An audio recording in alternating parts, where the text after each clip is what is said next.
Deeper Dating: How to Drop the Games of Seduction and Discover the Power of Intimacy by Ken Page. Picture a man in his 20s, sitting alone in a late-night diner. The clatter of plates is the only real company he has. He's just come from another night out, another fruitless search for connection, and he's eating what he calls his consolation cheeseburger deluxe. Here's the irony. He's a psychotherapist, someone who helps others for a living, but when it comes to his own love life, he feels completely lost. His longest relationship barely lasted a few months, and he carries this gnawing fear that he'll go through his entire life without ever finding real lasting love. That man was Ken Page, the author of Deeper Dating, and his story hits so hard because it's a story so many of us know by heart. We've all been handed the same tired map to love, the one plastered on magazine covers and echoed in well-meaning advice. You know the drill. Lose weight. Act more confident. Play hard to get. Learn the right lines. Basically, it tells us that to find love, we need to fix ourselves first. We need to sand down our rough edges, hide our insecurities, and present this polished, marketable version of ourselves to the world. But here's the thing. After decades of personal struggle and professional practice, Ken Page came to a profound realization. That map is completely wrong.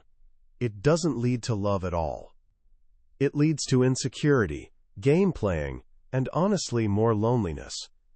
He discovered that the real path to a deep, fulfilling relationship isn't about self-improvement.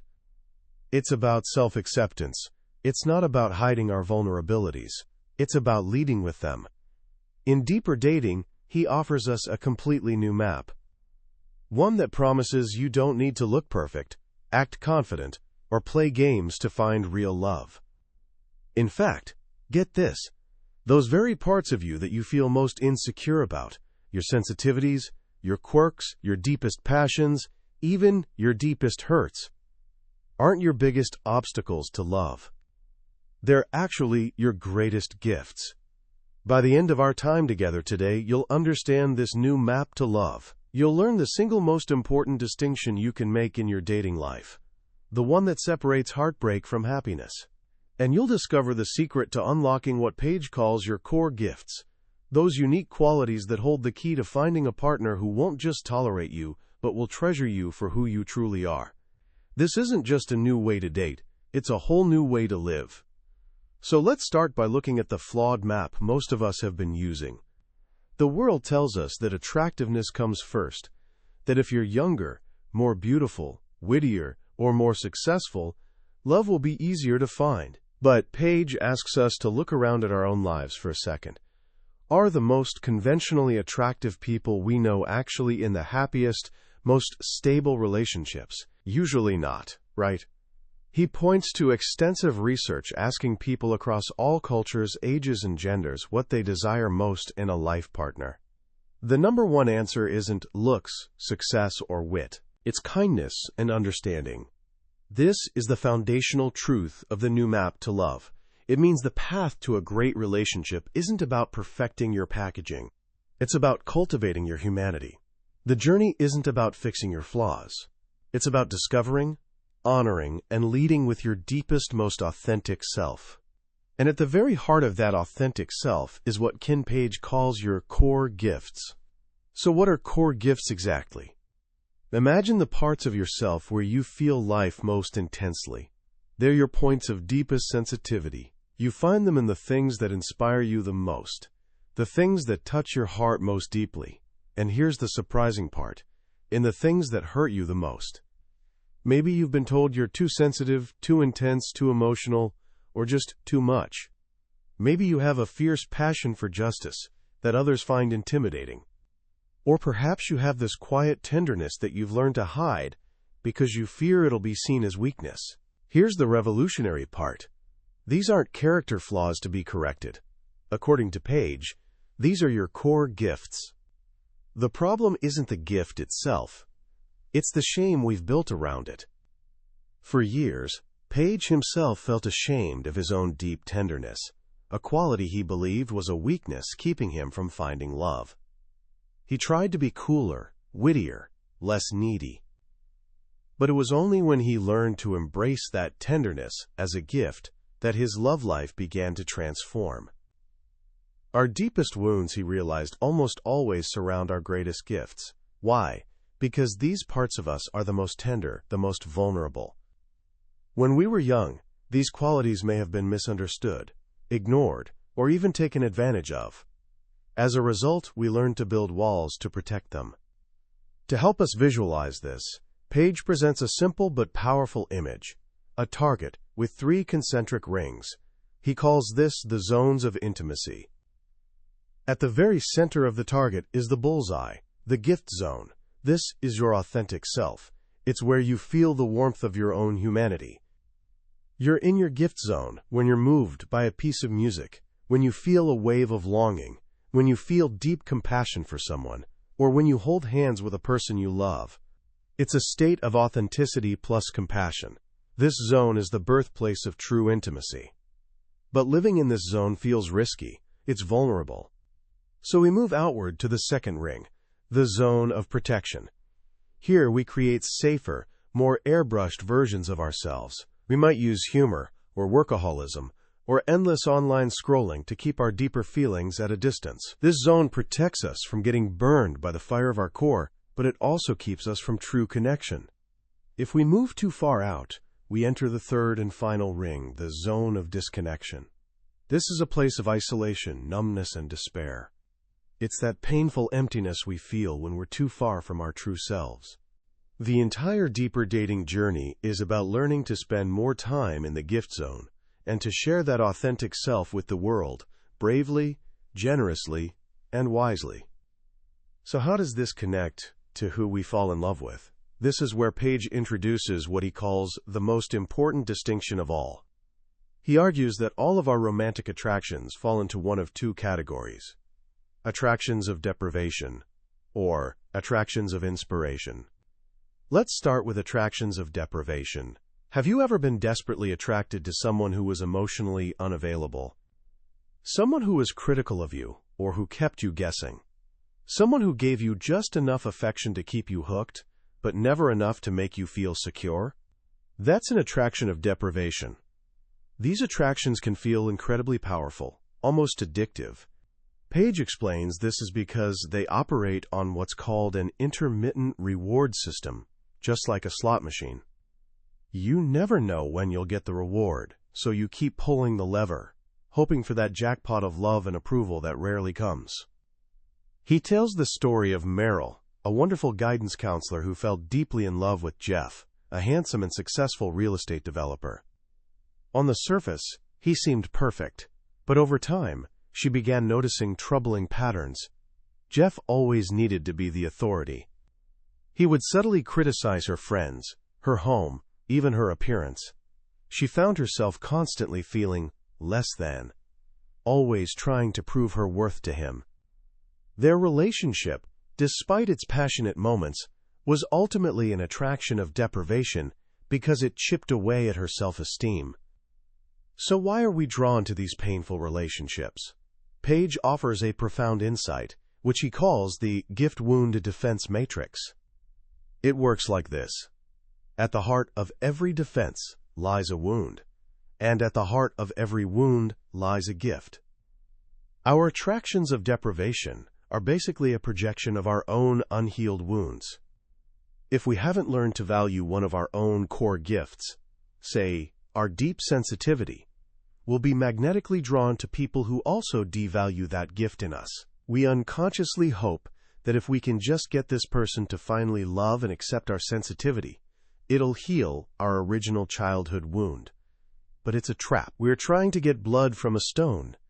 The path to freedom, then, isn't to try harder to win their love. It's to turn inward and reclaim the gift that we ourselves have rejected. The more you value your own sensitivity, the less you'll tolerate people who dismiss it, and the less attractive they'll become to you. This brings us to the other side of the coin, attractions of inspiration. These are the attractions that lead to lasting love. An attraction of inspiration is when you're drawn to someone not because they're a challenge to be won, but because their character inspires you. You're drawn to their kindness, their integrity, their emotional generosity. With these attractions, your main challenge isn't winning their love, it's learning to accept it. These relationships often start more slowly. They might feel more like a warm glow than a raging fire, but they have the capacity to grow deeper, richer, and more passionate over time. To illustrate this, Paige shares the incredible story of Mark and Sarah. When Mark, a physical therapist, first met Sarah, his patient, there was zero romantic spark. He even found her difficult. But over time, they became best friends. Eventually, a powerful physical attraction blossomed, but Mark was torn. He was used to dating, quote, stunning model types, and while Sarah was attractive, she didn't fit his shallow ideal. He knew she made him a better person, that she completed him, but he couldn't get past this one hang-up. After a painful, on-again, off-again period, he finally broke it off for good. 3 months passed. One night, Mark was asleep next to an old girlfriend. Stunning, but with no real substance between them. He was suddenly shaken awake, filled with cold sweat and a sense of absolute panic. A voice in his head screamed, "What are you doing, Mark? What have I done? I've lost Sarah." He felt it was the spirit of his deceased mother, waking him up to the biggest mistake of his life. The very next morning, he bought a ring, rushed to Sarah's house and proposed. 22 years later, they're still deeply in love. Mark says, "I look at Sarah today, and she's 20 years older, yet it doesn't bother me. I love her more than ever. I love her completely." His love wasn't based on initial fiery lust. It grew from a deep well of inspiration, respect, and friendship. The great secret to finding love, Paige argues, is to commit to following only your attractions of inspiration. But this raises a crucial challenge. What happens when you meet someone kind, available, and inspiring, but you just don't feel that intense, weak-in-the-knees attraction? This is where another saboteur of new love often appears. Paige calls it the wave of distancing. The wave is that sudden, baffling loss of interest you feel for a good, available person. 1 minute you're enjoying their company, and the next you feel bored, annoyed, or suffocated. Their laugh starts to grate on you. You fixate on a physical flaw. You feel an overwhelming urge to escape. Here's the twist. This isn't a sign that they're wrong for you. Paradoxically, it's often a sign that they might be right for you. The wave is our fear of intimacy in disguise. When our unconscious mind realizes that this person is safe and available, that they could actually get close to our nest, the tender core of our being, it panics and tries to push them away. The key to navigating the wave is to remember its name. It's just a wave. It will pass.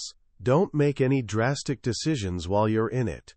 Give yourself some space. Be kind to yourself, and remind yourself of the qualities that drew you to this person in the first place. More often than not, the feelings of affection will return, often stronger than before. This brings us to the final piece of the puzzle. We don't have to be passive victims of our attractions. We can actually cultivate attraction to good people.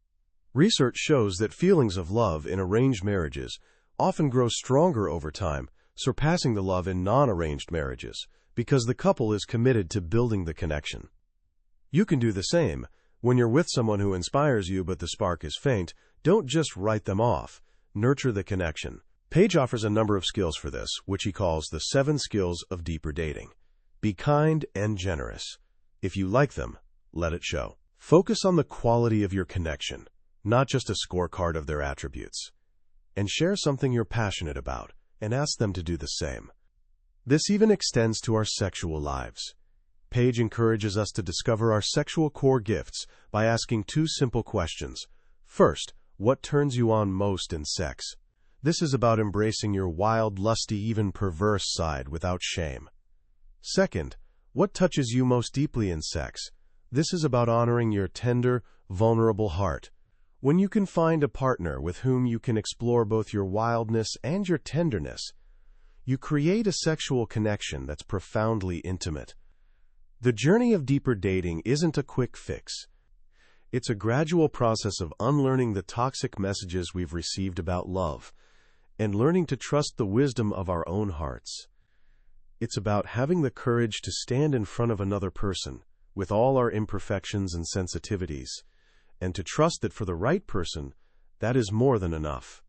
It's about being brave enough to find our own song, and then having the patience to wait for the one who recognizes the tune. As we reflect on the lessons from deeper dating, what stands out most is how truly revolutionary its central message is. In a world saturated with advice on how to be better, faster, stronger, and more appealing, Ken Page offers a message of profound relief. You are already enough. In fact, you're more than enough. The very parts of you that you've been trying to change are the keys to the intimacy you seek. This idea, that our greatest insecurities are the source of our greatest gifts, isn't just a feel-good platitude. It's a deep psychological truth that has the power to reframe your entire life. It transforms the search for love from an exhausting performance into an adventure of self-discovery. It gives you permission to stop running from yourself and to, instead, run toward yourself. The most powerful aspect of this book is that it provides not just a philosophy, but a practical toolkit. The concepts of core gifts, attractions of inspiration and deprivation, and the wave, give us a language and a framework for understanding the complex, often confusing landscape of our own hearts. They're like a compass that can guide us back to our true north whenever we get lost in the wilderness of dating. So how can we begin to apply this wisdom in our own lives, starting today? Here are 3 simple, practical actions you can take. First, begin the process of identifying one of your core gifts. Think about a quality in yourself that you've often worried is too much for other people. Is it your emotional intensity? Your fierce independence? Your quiet sensitivity? For just one day, try to reframe it. Instead of seeing it as a flaw, treat it as a gift. Notice how it shows up in your day and acknowledge its value even if it feels uncomfortable. This simple shift in perspective is the first step toward reclaiming your authentic power. Second, practice developing an eye for inspiration. For the next 24 hours, make a conscious effort to look for and appreciate acts of kindness, generosity, and integrity in the people around you, strangers, colleagues, friends. It could be someone holding a door or a friend listening with true presence. Just notice it and savor the good feeling it gives you. This exercise begins to retrain your romantic radar, shifting its focus from the superficial spark to the deeper qualities that sustain real love. And third, ask yourself one brave question from the book, What is my living room? The book tells a short parable about a woman searching for her lost earrings outside because the light is better, even though she knows she lost them in her dark living room. In your search for love, what's the one difficult truth you've been avoiding? Is it that you keep chasing unavailable people? Is it that you're not making real time to meet anyone new? Is it that you run away the moment someone kind gets close? You don't have to fix it today. Just naming it, just acknowledging that the earrings are in the dark room, is an act of profound courage that opens the door to change. In the end, deeper dating leaves us with a beautiful and hopeful vision of what love can be. It reminds me of the story of Godfrey Minot Camille, a man from a famous long-term study who came from a cold, unloving family and was deeply unhappy for the first 35 years of his life. Then, after a long illness where he was cared for with kindness for the first time, his life exploded with growth. He became a loving husband, father, and doctor. Late in his life, reflecting on his transformation, he quoted the children's classic The Velveteen Rabbit, saying, "Only love can make us real." That's the ultimate promise of this journey. It's not just about finding a partner. It's about allowing ourselves to be loved into fullness, and in doing so, finally becoming the person we were always meant to be. That was a summary of Deeper Dating by Ken Page. We've certainly explored the core ideas today, but a summary is like looking at a map of a beautiful country. It can show you the landmarks, but it can't replace the experience of walking the trails yourself. The real power of this book is in the personal stories and detailed exercises that speak directly to your own experience.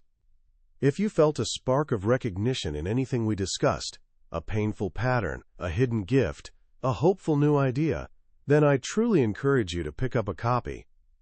Reading it isn't just about learning new dating strategies.